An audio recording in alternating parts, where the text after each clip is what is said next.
ଆଜି ସକାଳୁ ପ୍ରାୟତଃ 5 ଜଣ ମତେ କଲ୍ୟାଣ କରି ଯାଇଛନ୍ତି ତମର ପୁଅଟିଏ ହଉ ବୋଲି। ଫାଷ୍ଟ ଜଣେ ପଡୋଶୀ ଆସିଥିଲେ ଗ୍ୟାସ ଟାଙ୍କି ନେବା ପାଇଁ, ତାଙ୍କୁ ସରିଯାଇଥିଲା, ମୋ ପାଖକୁ ନବାକୁ ଆସିଥିଲେ, କଲ୍ୟାଣ କରିଗଲେ ତମର ପୁଅଟିଏ ହଉ ବୋଲି। ଭିକାରୀ ମାନେ ଆସିଥିଲେ, ଭିକ ଦେଲେ, କହିଲେ ତମର ପୁଅଟିଏ ହଉ ବୋଲି। ଏମିତି କରି 5 ଜଣ ମତେ କଲ୍ୟାଣ କରିକି ଯାଇଛନ୍ତି। ତ ମୁଁ ସେଇ କଥା କହୁଛି, ମୁଁ ତମ ବାହା ହେଇକି ଆସିଲି, କୋଉ କୁଆଡେ ଯାଇଥିଲା ସବୁ, ସେତେବେଳେ କଲ୍ୟାଣ କରିପାରିଲନି।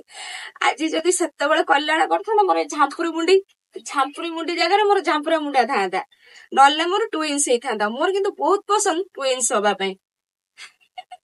ହଉ, ଟୁଇନ୍ସ ହବାକୁ ମୋର ବହୁତ ପସନ୍ଦ।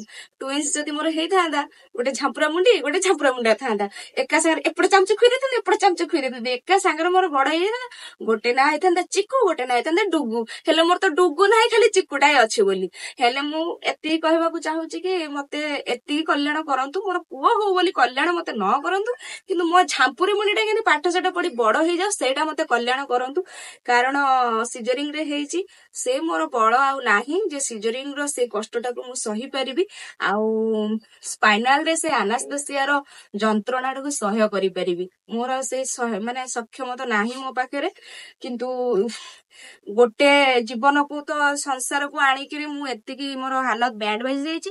ମୁଁ ଭାବୁଛି ଆଉ ଗୋଟେ ଜୀବନକୁ ଯଦି ଏଇ ଧରା ପୃଷ୍ଠକୁ ଆଣିବି, ମୁଁ ଉପରକୁ ଚାଲିଯିବି, ତ ମୋର ପୋଡାମୁଆ ସ୍ୱାମୀ ଆଉ ମୋର ଝାମ୍ପୁରୀ ମୁଣ୍ଡି ଅନାଥ ହେଇଯିବେ।